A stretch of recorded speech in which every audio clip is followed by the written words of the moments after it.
Welcome to Illegal Dog Fights.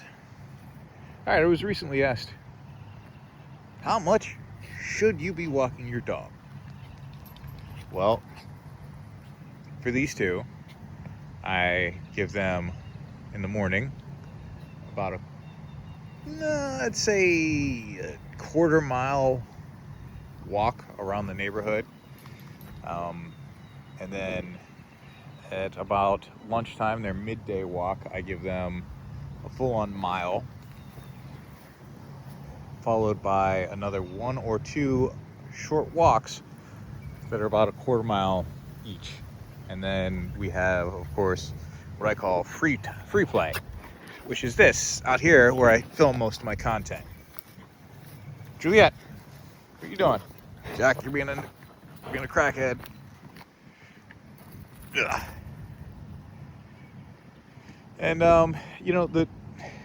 depending on what breed of dog you have and just what your life is like, it's gonna really determine how much you should walk the dog. However much you're walking your dog is gonna vary greatly. Like a higher energy dog, like a Doberman,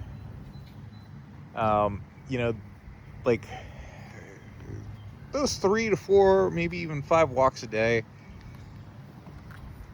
they're okay. I should honestly probably be having them out more. It's one of the reasons why we do our nighttime adventures, so that they can actually just free play and run around the easement. But there's a whole lot of ticks lately, yada yada yada. But I vary their walk schedule. But rule of thumb, 3 to 4 walks a day. If you have a more couch potato-y dog, I think like the boxers, as goofy as they are, I do believe that they're one of those dogs that's like a little more okay with just being on the couch. You can ease up a little bit.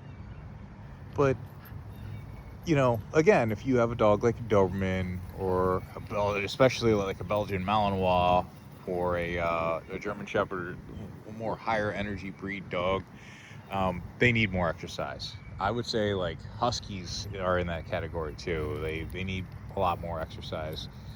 And like while I'm talking about, like, I'm taking these two out for 4 or 5 walks, and then some free time, free play as I call it. I'm also doing periodic training with them. Juliet here, she's more of a couch potato, but she's also older for Dobermans, and I still kind of have to force her to do that. It's more than a mile. I think it's like a 1.5 mile walk we do midday. I kind of got to force her to that. Jack here, he's a little crackhead. He can just keep going, but he's young. Juliet, a couple years ago, she was like this too. When I take them both out for 5-mile runs, but FYI, they figured out that if they just refuse to move, I will relent and let them back inside, because I don't want to like force them to run. And heat exhaustion is definitely a thing. So just feel it out. I'm a big advocate of exercise, especially for your dogs. And you as human beings, you should be out there exercising at least 45 minutes a day. So shoot for that for your dogs. 45 minutes minimum. And get them out there. There's this is kind of ended up being a little more than I wanted to talk about. I wanted to keep it lighthearted and short, but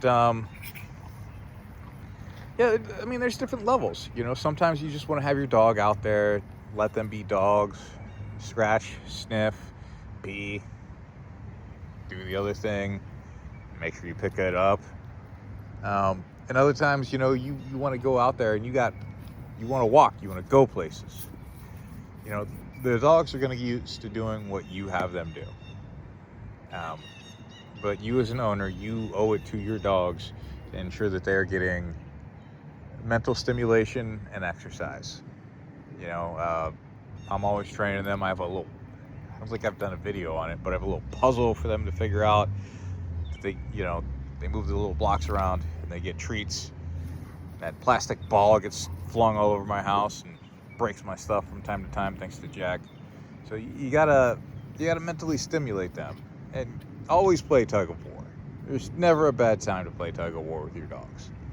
So yeah, I'm just on my soapbox ranting away like a lunatic. I am crazy. All right, like and subscribe and share for more illegal dog fights.